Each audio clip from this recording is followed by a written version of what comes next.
Mi malfermis miajn okulojn malrapide. Mia capo ŝajnis fluganta, kaj obtuza doloro ĉirkaŭis mian kolon. Mi sentis soifon, ĉi tio estis la unua afero kiun mi rimarkis. Mi malsekigis miajn sekajn lipojn dum mia ĉirkaŭaĵo klariĝas. Mia korpo doloris, kaj mi rimarkis ke mi estas firme ligita al metala seĝo. Meze de malplena ĉambro, la betonaj muroj estis makulitaj kaj malpuraj. Sub miaj nudaj piedoj estis malseka kaj malvarma blanko. Estis sola ampolo pendanta de la plafono per ŝnuro. Malfermita pordo estis antaŭ mi, sed mi povis vidi nenion krom koridoran muron. Mi provis klarigi mian menson, provis rememori kiel mi alvenis tien. Mi forte premis la okulojn, kaj devigis min ne panikiĝi. Mi malrapidigis mian spiradon, kaj koncentriĝis pri miaj pensoj, provante devigi min rememori kial mi estis tie. Mi rememoris nenion. Mi povis aŭdi eĥantajn sonojn el la koridoro. Krioj, batoj, blekoj, ĉiuj tre malproksimaj, sed tio ne helpis min trankviligi miajn nervojn. Saluton! Mi parolis laŭte. La vortoj ŝajnis rompi miajn voĉkordojn, kaj mi sentis mian bruston kompremiĝi pro la doloro. Sed mi klarigis la gorĝon kaj kriis denove. Ĉu iu estas tie? Saluton! La malhela koridoro restis silenta, krom la konstantaj eĥoj. Mi ĉesis kaj provis liberigi min de miaj ligiloj, sed la ŝnuro estis ligita neeble firme. Mi batalis kontraŭ mia imago, kiu plenigis mian menson per teruraj scenoj pri tio, kiu atendis min. Se mi povus rememori eĉ unu aferon. Subite paŝoj venis el la pordo en rapida ŝablono de etaj piedoj. Miaj esperoj renoviĝis, kaj mi turnis mian atenton al la pordo, preĝante ke tio estu helpo. Knabo kuris en la ĉambron portante ruĝan tutveston, tia kun ŝtrupetojn alfiksitaj. Sur la vizaĝo estis plasta diabla masko. La okultruoj malkaŝis du grandegajn bluajn globojn, okulojn kiuj rigardis min scivoleme. Duone mirigite mi malfermis la buŝon por diri ion, kiam mi rimarkis ke io estis stranga. Liaj okuloj estis enormaj, neeble rondaj kaj ŝvelintaj. Tio sendis angoran tremon laŭ mia spino, sed mi demetis tion. La infano povus liberigi min. Hej, mi flustris urĝe. Hej, knabo, ĉu vi povas eligi min de ĉi tie? La knabo paŝis antaŭen, flanken turnante la kapon, sed ankoraŭ silenta. Mi skuis miajn ligitajn brakojn kontraŭ la seĝo. Liberigu min, mi petas. Mi ne devus esti ĉi tie. Iu faris eraron. La knabo rigardis min de malantaŭ la masko kaj haltis tuj antaŭ mi. Li klinis sin, flustrante, voĉo kiel malseka silko. Vi faris malbonan aferon. Konfuzite, mi skuis la kapon. Ne, tio estas eraro. Mi faris nenion. La grandegaj bluaj okuloj pleniĝis de malĝojo. Vi faris ion tre malbonan. Mi denove skuis la kapon pli forte. Ne, rigardu. Pardonu, mi ne rememoras, bonvolu lasi min el ĉi tiu seĝo. Subite antaŭ mi aŭ li povus ion diri. Viro venis kurante en la ĉambron. Li estis grasa kaj portis supertuton. Lia vizaĝo estis tordita per enfermita kolero. Je siaj manoj li tenis mallongituban fusilon. Mi faris nenion. Mi ploris dum li antaŭeniris al ni. Mia voĉo ŝanceliĝis. Mi ne devus esti ĉi tie. La giganto ignoris min, kaptis la infanon kaj metis lin kontraŭ la muron. La knabo cemis, kiam lia dorso trafis la betonon, kai liaj okuloj levigis por trovi la grisharulon. Sen diri vorton, la viro levis la fusilon, metis ĝin kontraŭ la frunton de la knabo kaj elblovis lian cerbon. Pecoj de cerboj ŝpruciĝis kontraŭ la murojn pro la ŝoko. Estis tintadoj miaj oreloj kaj la tempo ŝajnis halti, dum mi rigardis la senkapan korpon maleviĝantan al la planko. La aero revenis al miaj pulmoj kaj la tempo ŝajnis reveni. Oh mia Dio! Mi kriis, baraktante kontraŭ la ligiloj, miaj okuloj preskaŭ falantaj el mia vizaĝo pro tiom da teruro. Kio fek estas tio? La viro ignoris miajn kriojn, dum li kliniĝis por preni la korpon. Li ĵetis la difektitan kadavron sur la ŝultron kaj eliris la ĉambron. Baldaŭ la koridoro erupciis en malica ridado, ĥoro de voĉoj ululantaj en ĝojo. Mi fermis miajn okulojn. La sono estis surtiga kaj plenigis mian korpon per teruro. Minutojn poste, la ridado disipiĝis, kaj mi singarde malfermis miajn okulojn. Saluton! Mi eksaltis, kiam mi rimarkis, ke alia viro estis antaŭ mi. Li portis simplan blankan to-ĉemizon kaj ĝinson. Lia bruna hararo estis tranĉita mallonga kaj li aspektis esti mez-tridekjara. Liaj verdaj okuloj estis malplenaj kaj senvivaj. Liaj lipoj dikaj, tiritaj malsupren ĉe la anguloj. Kio okazas? Kie mi estas? Mi ploris, timo kreskanta en mia stomako. La viro krucis siajn brakojn. Ah, do vi estas la novulo, ĉu ne? Li balancis la kapon. Via tipo naŭzas min. Estis demandoj sur la pinto de mia lango, sed li svingis la brakojn, dirante ke mi silentu. Li pasigis sian langon sur la suprajn dentojn. Ŝajnas, ke vi vidis unu el la hororoj kiuj ŝirmas en ĉi tiu loko, ĉu ne? Mi povas konstati laŭ via aspekto. Vi estas terurita. Vi vidis ion, ĉu prave? Pasinteco ne ŝajnas tiel malbona nun, ĉu? Vi estas ĉi tie nur 5 minutojn, kaj jam fekas viajn pantalonojn. Kie mi estas? Mi anhelis, ne povante plu esti silenta. Kion vi volas de mi? Mi vetas, ke vi volas foriri de ĉi tie, ĉu prave? Mi vetas, ke vi volas iri hejmen, al via familio kaj ĉio. Mi petas, mi interrompis. Kion mi faris al vi? Mi vere bedaŭras, sed mi ne rememoras.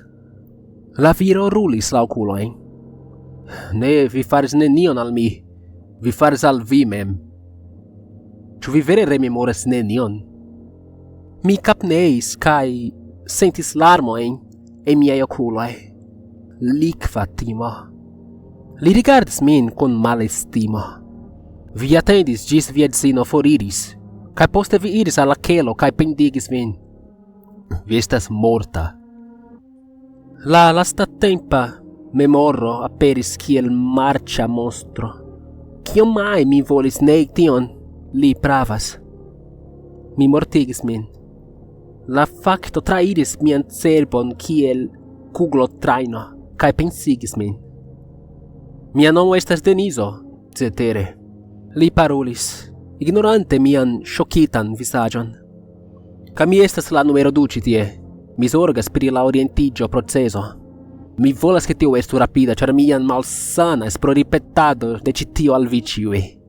Menmortigintoj mizeraj. Vi rajtas fari demandon antaŭ mi komencos. Li rigardis min de supre ĝis malsupre. Mi provis organizi miajn miksitajn pensojn. Ĉio estis terura. Kial mi mortigis min? Mi batalis kontraŭ la paniko, kaj malrapide la nebulo de konfuzo ekdisiĝis. Mi estis ĵus perdinta mian laboron. Jes, tio estis la komenco. Mi premis miajn okulojn kaj devigis aliajn memorojn aperi. Mi estis ĵus perdinta mian laboron kaj estis perdonta la domon. Mia edzino, Tereso, exciis cio ocasas cae forlasus min. Mi havis nenien por curi, mi ne havis alian neblon. La maldungo venis de nenie, cae mi ne havis parajoin. Mi estis rompita. Mi baldau farigius sen heima, ca mia edzino malamis min pro tio. Sed estis alia afero, si estis cocranta min. Mi estis leginta quelcain messagioin nel sia poŝtelefono, dum si dormis nocte, cae confirmis miain suspectoin. Mia vivo farigis fecajo, ca ne existis pliai electoi por mi. Humiligita cae honta, mi decidis che la morto estis mia sola eliro. Hei, aciulo, ci vi havas au ne demandon? Deniso parolis, clacante la fingroin antaŭ mia vizaĝo. Mi revenis al la realo kaj demandis la solan aferon kiu gravis. Ĉu tie ĉi estas infero? Deniso elspiris. Ĉiam la sama demando.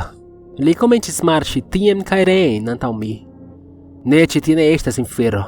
Ĉi tie ankaŭ ne estas la ĉielo. Ĉi tie estas la nigra bieno. Kaj ne mi nomis ĝin tiel. Ĉi tie estas kien Dio sendas la animojn, kiuj mem mortigis. Komprenu, li ne tre scias kion fari kun vi, kaj bone, nek diablo mem scias.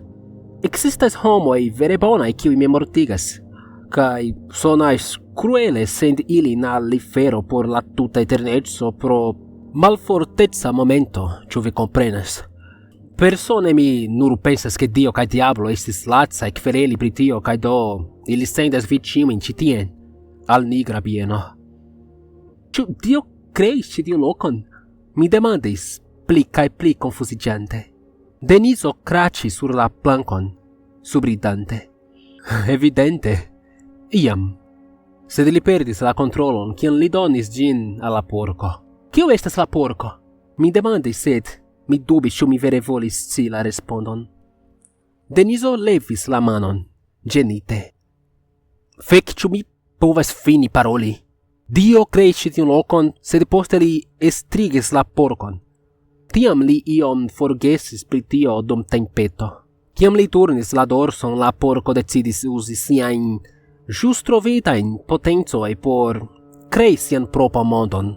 Ĉi tiu malordo konvividas ĉirkaŭe estas la restaĵo rompita de ĉi tiu eksperimento. La nigra bieno estis sufiĉe bona antaŭe, sed la porko volis ke la aferoj estu malsamaj.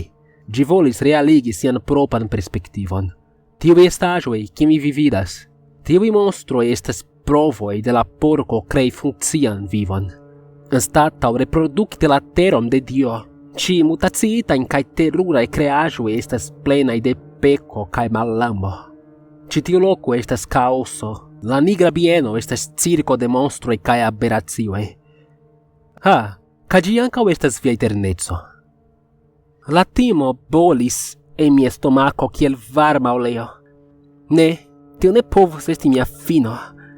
Mi ne kredis je tia afero. Tio ne estis reala. Mi baldaŭ vekiĝos kaj rimarkos ke tio estas koŝmaro. Tio devas esti. Deniso paŝis antaŭ mi kaj milde frapetis mian vizaĝon. Hej, ne eniru en histerion. Ni ankoraŭ ne finis. Mi levis miajn larmajn okulojn por renkonti la liajn. Deniso ridetis.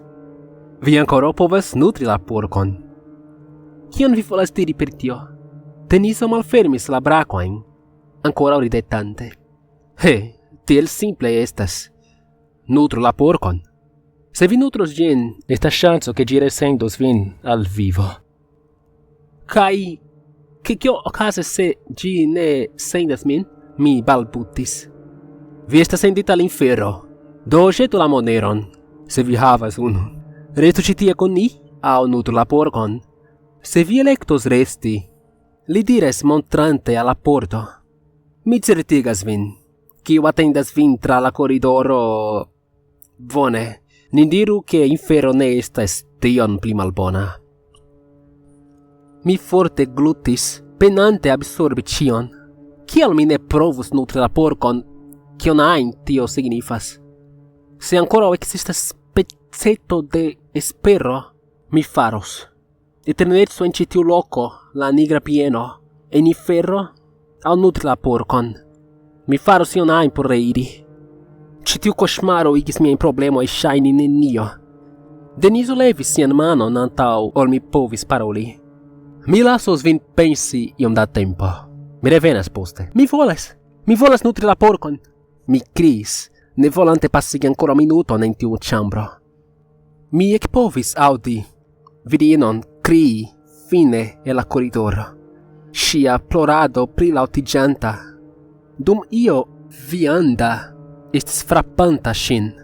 Mia spirado venis acre, ca mia gorgio brulis. Deniso rimarcis la sonon, cae largi ridetis. Cia terura sono, ciu? Li parolis malaute, dum la vocio de la virino derompigis in agonia. Io ancora estis frappanta shin, cae la sono de defectita carno inundis mian imagon per cosmaroi. Mi petas. Lasu min nutri la porcon. Mi ne volas resti ci tie ec secundon pli longe. Deniso turnis sin cae foriris. Mi revenos poste. Giu vian tempon sola. Zorge pripensu la situacion cae memoru. Vi metis vinci tien. Cae con tio li foriris lasante min en la appena lumigita chambro. La larmoi fluis la mia visaggio. La virino daure criegis dum horoi.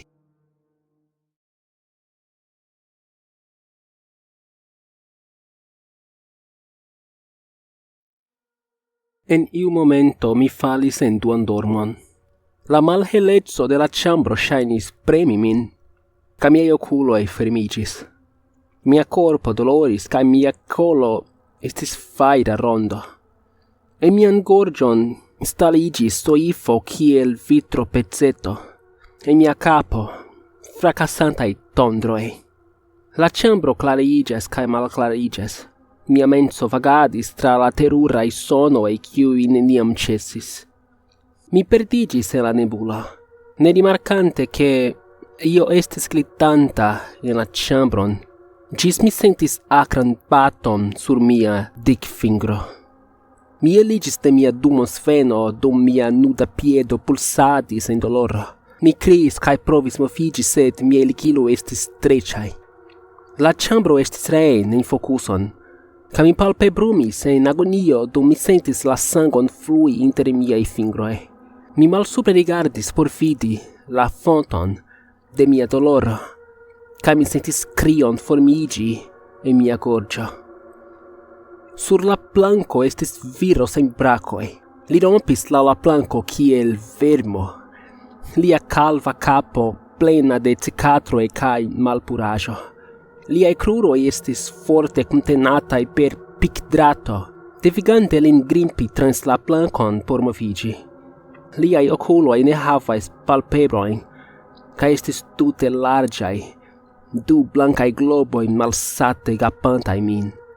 Liai dento estis forgitai, cae anstataŭigitai per grandai ŝraŭboj, kiuj elstaris el liai gengivoj kiel defektita rokformacio. Circaŭ lia kolo estis ĉena kolumo, kiun mi sekvis per miaj okuloj trans la plankon ĝis la malfermita pordo. La fino de la kolzono estis tenata de alta, nuda viro. Li estis senhara kaj malforta, covrita de cicatroi similai al de sia dombesto. Malpura saco estis metita sur lia capo, ca mi ne povis vidi grandan parton de lia visaggio crom la ruĝan okulon, kiu elrigardis el la ununura truo de la saco. Li rigardis min kaj captis lian ŝvelintan penison. Lia spirado estis peza.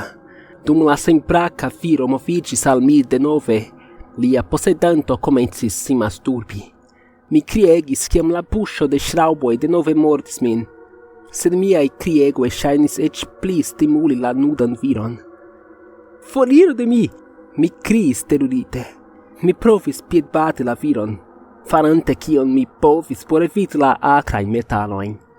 Mi batis la pinton de lia capo per mia kalakano, kaj li kriis kiam lia capo trafis la plankon. Ĝemo de plezuro eskapis el la buŝo de la sakoviro, kaj mi turnis min kiam nigra nebulo ŝprucis al la planko. Estis movado de ĉenoj, kaj mi denove turnis min por vidi ilin foriri. Mi rigardis kien la nuda viro ejakulis, kaj vidis lageton da mortintaj formikoj. Mi vomis sur mi mem, miksaĵon de galo kaj aliaj fluidoj. Mi volas foriri de ĉi tie! Mi volas foriri de ĉi tie! Mi kriis, la vomo kuranta laŭ mia metono. Mi ne apartenas ĉi tie! Mi aŭdis la du virojn foriri laŭ la koridoro.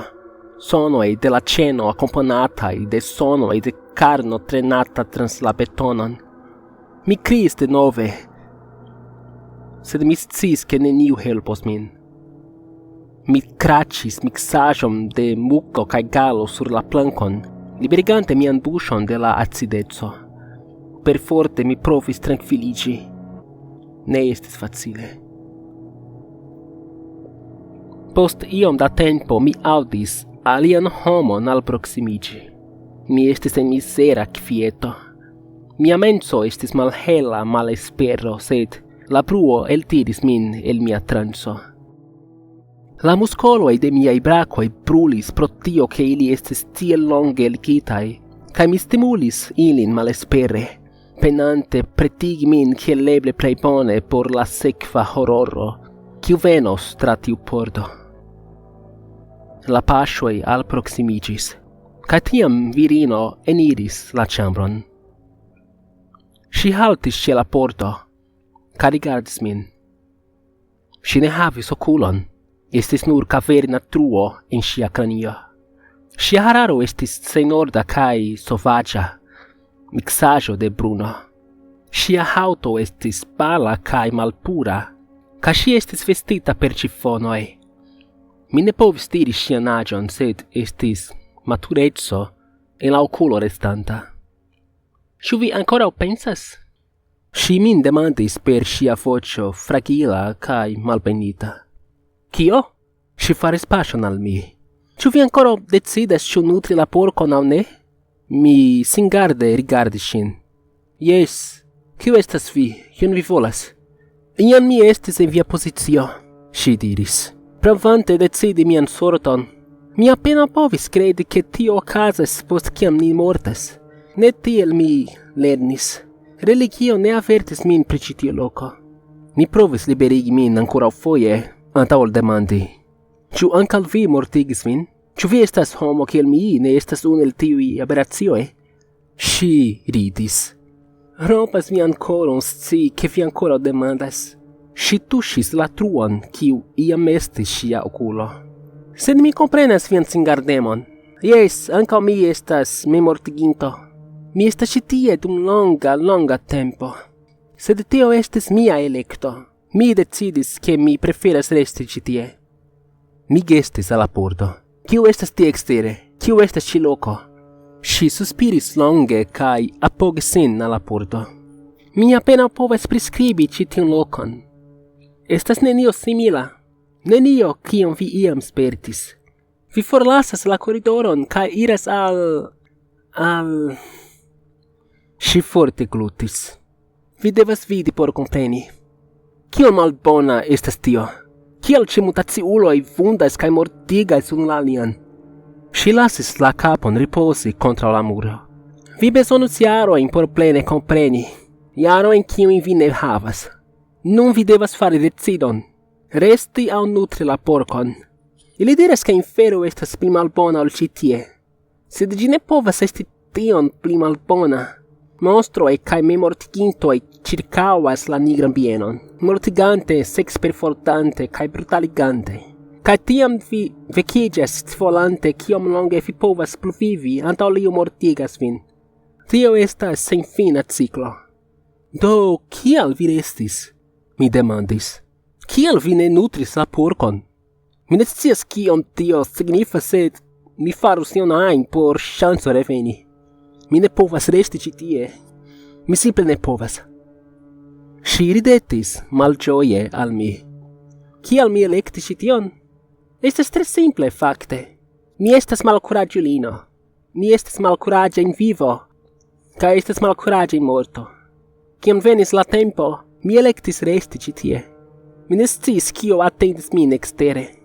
Tio resumiĝas al simple elekto farita de mia propra timo.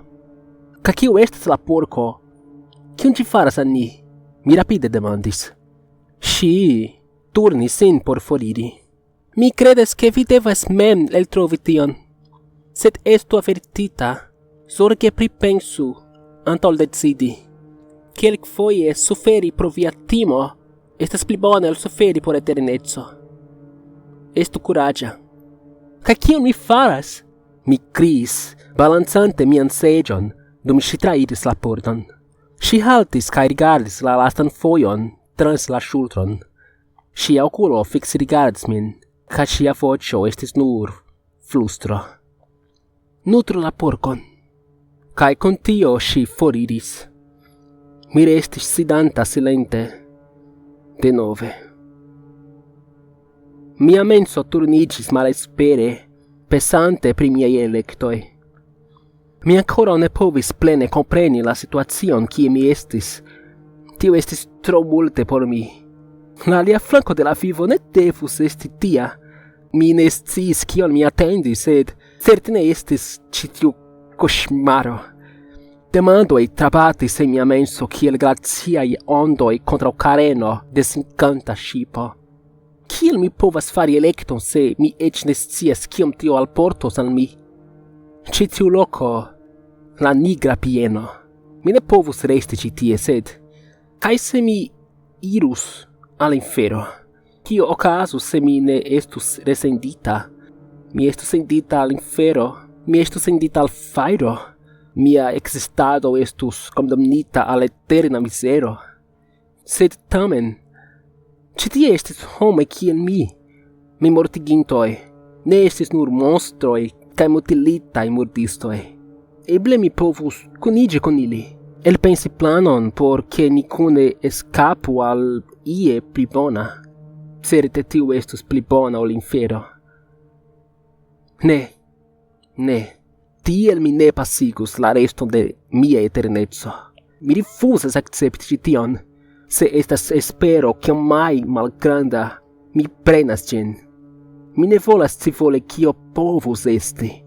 Mi ne volas esti turmentata de dubo.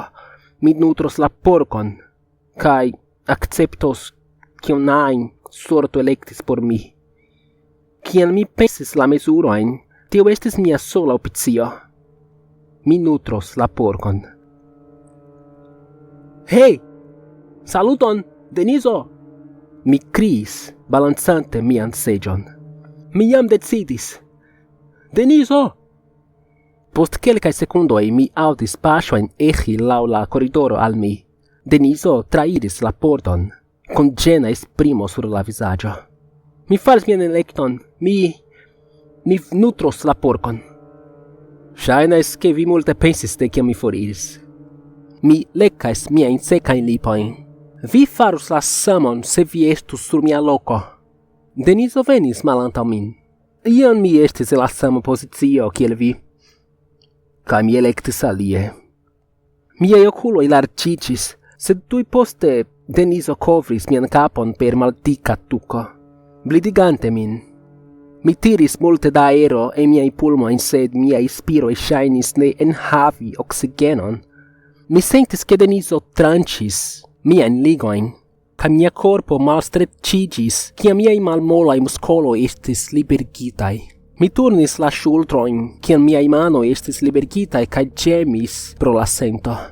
Ne demetu la okulbendon kaj sekvu min. Denizo diris, tirante min supren. Miaj kruroj tremis dum mi metis pezon sur ilin, pro tiu longa, cementita pozicio. Mi palpadis blinde antaŭ mi, kaj trovis la ŝultrojn de Denizo. Mi apogis miaj manojn sur ilin, dum Denizo eliris nin el la ĉambro. Dum ni iris laŭ la koridoro, kiuj mi antaŭe ne aŭdis, la bruegon de ĉenoj, longan sonon de karno rompiĝanta, ion vomantan. Ĉi tiuj sonoj daŭris eterne en miaj oreloj, penetrante la mallumon de mia vido per imagaj scenoj de teruro. Mi premis la ŝultrojn de Denizo pli forte, stublante malantaŭ li. Con mia koro tondranta, mi aŭdis ion rampi malantaŭ mi, sed Denizo ŝajne ne rimarkis, aŭ se li rimarkis, li ne zorgis. La bruado de karno frapanta kontraŭ la muro sonis kvazaŭ centimetrojn malantaŭ mi. Subite mi povis senti varman spiron sur mia nuko kaj la klakadon de malseka lango kontraŭ gengivoj. Mia spirado fariĝis eĉ pli peniga dum timo sufokis min. Vi nutros la porkon, ĉu ne? Io flustris al mia orelo. Mi sentis che io premis la malantaŭon de mia kapo, kaj mi provis ne pensi pri kio tio devus esti. Estis malseke kaj ŝmilece, kaj mi aŭdis la aferon subridi. Ci estas malsata porketo. Certiĝu ke vi nutros ĝin nun. La afero flustris denove. Ĝia voĉo basa kaj malsimila al ĉio kion mi antaŭe aŭdis. Estis kvazaŭ serio da gruntoj kaj ĝemoj kunmiksitaj por formi rompitajn vortojn. Por mia trankviliĝo mi aŭdis la aferon reveni al kie ajn ĝi venis. Kaj mi daŭre sekvis Denizon. Li daŭre estis silenta dum ni marŝis. Poste mi povis senti ŝanĝojn en la aero.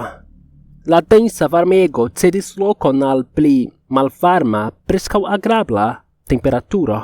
Sed daŭre malpliiĝis, kaj baldaŭ mi estis forte tremanta kontraŭ la malvarmo. Mi povis vidi nenion, sed mi povis senti venteton sur mia vizaĝo, kvazaŭ ni estis ekstere. Sed mi ne aŭdis Denizon malfermi pordon. Aliflanke nenio pri ĉi tiu loko estis normala. Estis kvazaŭ la realo malklariĝis kaj likviĝis en sin mem. Con la dentoj klakantaj mi estis kaptita de neatendita varmego, kaj mi anhelis. Miaj piedoj stumblis kiam la planko ŝanĝiĝis, kaj mi subite estis marŝanta sur kio ŝajnis varma fero. Miaj oreloj estis plenigitaj de la sono de ardantaj fornoj kaj kolizio de labormaŝinaro. Mi ne povis vidi, sed mi sentis ke estas vasta malfermita etendaĵo antaŭen. Mi flaris cindron kaj gustumis malpuraĵon sur mia lango. Subite mi trafis Denizon kiam li ekhaltis. Mi faris kelkajn paŝojn malantaŭen kaj flustris pardonpeton. Mi povis aŭdi movadon antaŭ ni, susuradon de ĉenoj kaj strangan klakan sonon sur la metala planko. Ankaŭ ion alian, ronkantan. Kaj tiam la ĉambro pleniĝis de surda sono de grandega porko ĝumanta. Mi kovris miajn orelojn, kaj mia kapo turniĝis pro la ekstreme laŭta sono. Mi kompremis la dentojn kiam la sono eĥis tra la metalo kaj velkis en seriojn da ronkoj kaj gruntoj. Ĝi sonis absolute grandega. Mi alportis alian. Denizo annoncis con eta tono de respekto en lia voĉo. Li volas nutri la porkon. Mi staris, atendante respondon. Mi rimarkis ke miaj genuoj tremas kaj mi estas kovrita de ŝvito. Mi estis terurita. Sed tion vi volas? Denizo diras kaj mi sentis lian manon sur la mia. Ŝajne okazis silenta konversacio, kiun mi ne partoprenis. Denizo prenis mian pojnon kaj puŝis min antaŭen. Alproksimiĝu al la porko. Li ordonis. Mia tuta korpo tremis. Ne povante vidi, mi levis miajn manojn, penante orientiĝi, dum la varmego kaj cindro plenigis mian kapon per naŭzo. Mi sentis ke mi vomos, kaj mia stomako ruliĝadis. Mi ne sciis kie mi estas aŭ kia hororo estas antaŭ mi. Mi sentis min perdita, kai eta, kai freŝaj larmoj trempis la okulbendon. Bonvolu, mi petegis. Lassi min vidi kio okazas. Denizo estis subite malantaŭ mi, puŝante min antaŭen. Li gvidis miajn manojn al Lio, dum ni paŝis kune. Eĉ kun la ŝtofo ĉirkaŭ mia kapo mi povis vidi gigantan amason da altega mallumo antaŭ mi. Ĝi estis nigra makulo sur jam mallumigita kanvaso. Dum ni antaŭeniris, mi estis vipita de terura fetoro kaj mi sufokiĝis. Deturnante min, la teno de Denizo stretiĝis kaj li devigis min daŭrigi. Mi povis senti ion ĝuste antaŭ mi, grandegan, vivantan amason de karno. La odoro atingis absurdajn nivelojn de naŭzeco, kaj mi denove sufokiĝis. Tiam varmega aero estis blovita sur mian vizaĝon. Varmo blovo kiu venis en ripetaj mallongaj eksplodoj. Mi vomis sur mian ŝtofon. Mi sufokiĝis dum la galo ŝprucis ĉien, momente detranĉante mian spiradon. Denizo frapis miajn manojn, kiuj volis depreni la okulbendon, kaj mi bezonis kelkajn sekundojn por spiri denove. Mi estis senkaŝe ploranta nun. Timo kaj agonio kolapsigis mian volforton. La malseka ŝtofo malbonodoris, dum mi suĉis pezajn espirojn. Mia propra stomaka acido kovris mian haŭton, kaj mi petegis ke ĉio finiĝu. Kaj tiam io knaris tuj antaŭ mi. Mi sentis mian vezikon cedi. Mi estis staranta antaŭ la porko.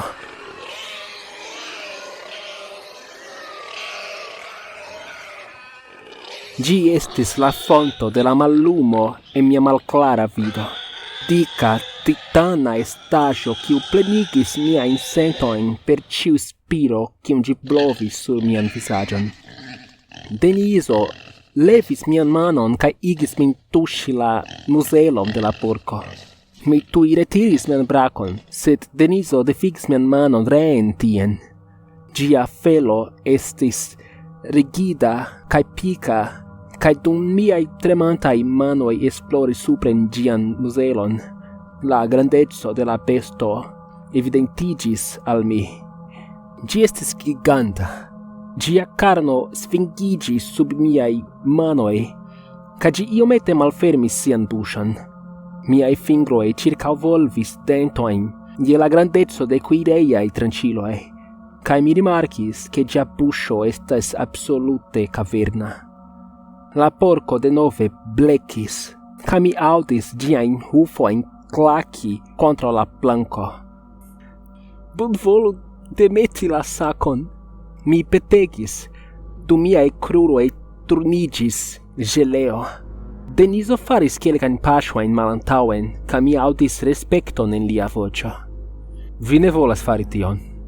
Mi eksaltis, kiam la porko flaris min per sia muzelo, tiu malseka peco da karno premanta en mian vizaĝon. Nutru la porkon. Denizo instruis, lia voĉo kiel malvarma ŝtalo nun. Vi faris vian elekton, nun restu kun ĝi. Estas la sola ŝanco kiun vi havas por reveni. Aŭ eble la porko ne ŝatas vian guston kaj sendos vin alifera. Estas nur unu maniero ekscii. Miaj okuloj larĝiĝis malantaŭ la vomtrempita ŝtofo. Ne ŝatos mian guston? Eniru ĝian buŝon. Mia veziko denove cetis, kaj mi sentis la varman likvaĵon flui laŭ miaj kruroj. Ne, vi ne volas diri ke... La voĉo de Denizo malmoliĝis. Eniru ĝian buŝon, kaj ne ĉesu rampi antaŭen ĝis ĝi finos kun vi. Ne, bonvolu, ne. Mi petegis, turnante min al la voĉo de Denizo, blinde etendante miajn brakojn. Devas esti alia maniero, ne igu min faru ĉi tion. Mi estis malordo de muko kaj larmoj. Miei vortoi bubanta el mia buscio kiel de infaneto. Deniso faris pasion antauen cae turnis min reen por al fronte la porcon. Faru tion! Vi faris vian electon. Cio finigios baldo, citiu estas via sola chanso. Mi povis senti la spiradon de la porco sur mia visaggio. Gian muselon, nur centimetro in for. La fetoro ca la farmo, cium gi el sentis, instigis min vomi de nove. Sed mi retenis gin. Citiu estis frenesa, ne povis ocasi. Mia menso saltadis inter timo cae caoso. Devas esti alia maniero. Mi ne povas fari tion. Mi ne povas fari tion. Subite mi rememoris la vortoin de la virino. Quelquefoje suferi pro via timo estas pli bone ol suferi por eternezzo. Estu curagia. Citiu estes mia sola chanso reveni alla mondo de la vivantoi. Mi faris teruran eraron mortigante min. Se mi povas reiri cae changi mian vivon, mi ne devos passigi la eternezon citie. Mi povus changi miai manieroin, certigi heimon aliloque, ie for de la porco. Mi devas preni mian chanson. Bonvolu, Dio. Mi flustris farante pasion antauen. Se vi povas audi min, bonvolu compati min. Miai tremantai manoi atingis la porcon, cae mi capitis gian dican felon. Mi sentis gin malrapide mallevi la capon, cae malfermi la buŝon. Nun attendis min gia varma, pesa spiro, bruligante miain nasotruain. Jen tio, neniu returnigio nun. Mi malrapide capitis giain dentoin, cae tiris min antauen in gian maxelon. Gia capo estis clenita, cae do mi tui falis sur mian stomacon je 45 grada angulo. La malseca lango movigis sub mi, ca mi tiel forte tremis che mi appena povis spiri. Larmoi mixigis con la vomo sur mia stofo, ca mi povis senti mian coron explodi per neregulai batoi ene de mia toraco. Malrapide mi captis denton pli profunde por daure eniri. Comprenante la dentoin mi clinigis internen. La porco levis la capon, cae mi estis tutte horizontala sur gia lango. Salivo cae muco glutis circa mi cae la farmo estis tiel intensa che mi prescau svenis. Miei genuoi batis contra giai dentoi dum mi tiris min ec pli profunden. Giai internai fanguoi circa volvis min. Plorante, terurite, mi sercis antau mi, cae trovis pliain dentoin. Mi denove tiris min en gian buŝon, cae sentis miain piedoin trapassi giain lipoin. Mia tuta corpo estis nun covrita de gluezza bavo, ca mi ploregis malcache, serciante blinde aliai dentoin. Cae tiam la porco comencis maci min. Mi criegis en fracassanta agonio, dum mia corpo estis compremita inter giai enormai dentoi. Mi povis audi miain cruroin tui claci cae sentis oston crevi de mia hauto. Mi violente squigis dum mia corpo spasmis en shoco, en mixaggio de sango cae doloro. Gia lango movis min, ca mi sentis in mordi mian ŝultron. Miai oculoi prescau eligis el siai cavoi, ca mi hurlis pro doloro. Mia clavico estis nur ruinaggio nun. La doloro estis super forta. Daure rampu. Criegante mi usis mian bonan bracon por atingi alian denton. Mi prescau rompis mian propran maxelon. Tiel forte mi compremis miai dentoin. Sango fluis el angulo de mia puŝo dum miai fingroi circavolvis ion solidan. La porco mordis denove, ca gia lango tordis mian corpon tiel che giai molaroi povus detrui mian genuain. La doloro mallumigis cion, sed miai hurloi devigis miain oculoin resti malfermitai. Dio, faru tion cesi! Mi plecis, con mia tremanta mano ancora tenanta la denton antau mi. Bonvolu nur cesigi tion! Mi compremis miai dentoi tiel forte che ili cracis, dum mi malrapide tiris mian corpon in la buŝon. Io exchanĝiĝis. La strecaj muroj de ĝia gorĝo premis mian kapon, kaj mi rimarkis ke tio estis preskaŭ fininta. Mi etendis la manon antaŭen kaj kaptis dikan pecon de karno. Ŝajnis ke mia kapo eksplodos, kaj la porko mordis min denove. Mi anhelis. Pli da sango eliris el mia buŝo. Ĝi trapikis mian stomakon, compremante miajn organojn, kiel modulo paston. La mallumo absorbis min, kaj mi eĉ ne plu povis skrii. Con lasta restaĵo de miaj fortoj, mi tiris min antaŭen lastan fojon, kaj sentis min gliti laŭ ĝia gorĝo. Mallumo, falado, criado, mi estis crianta. Varmo tiel intensa che mi pensis che mi fandos. Tintado, io estis martelanta sur metalo. Coloroi cae bildoi preterflugis tiel rapide che mi ne povis distingi la formoin. Mi sentis che mi daure falos por ciam.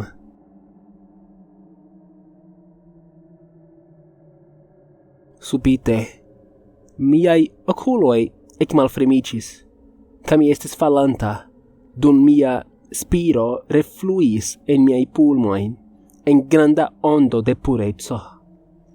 Mia visaggio frappas la ligno plankon, ca mi ekcriis ciam mi sentis mian nason rompici. Mi gustumis sangon cae vidis steloin. Mi cesis fali. Estis ringo de brula fairo circa mia colo cae mi tre soifis. Mi estis sidanta sur la planko. Mi malrapide malfermis miain oculoin de nove, cae la mallumo comencis paligi kiel matena nebulo sub varma suno. Coloroi cunigis cae formoi enfoxigis. Mi estis en la celo. Mi etendis la manon circa mian colon cae captis la fonton de la brulaggio. Estis schnuro, la schnuro per kiu mi pendigis min, sed ĝi estis distrancita. Tranquillezzo ruligis la mia corpo en superfortaj ondoj de dankemo.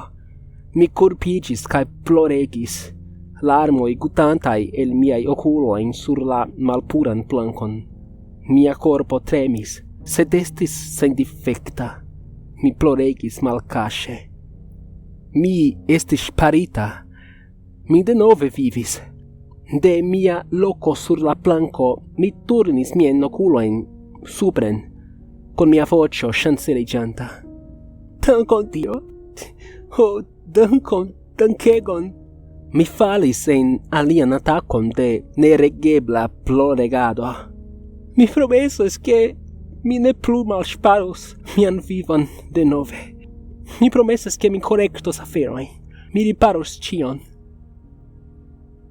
Mi ne scias kiom da tempo passis antol mi levigis. Tempo ŝajnis malgrava. Sed mi sciis che ekde tiu momento mi faros cion eblan por profiti la plej grandan parton de mia vivo. Mi estis vivonta ciu tage kvazaŭ ĝi estus mia lasta. Mi dedicos mian tempon por helpi tiujn kiuj travivas mallumajn tempojn, kiel mi estis travivinta. Mi kontaktos kiel eble plej multajn memortigemulojn, kaj mi provos savi ilin de la hororaĵoj de la alia flanko. Mi ne volis, ke iu alia devu nutri la porkon.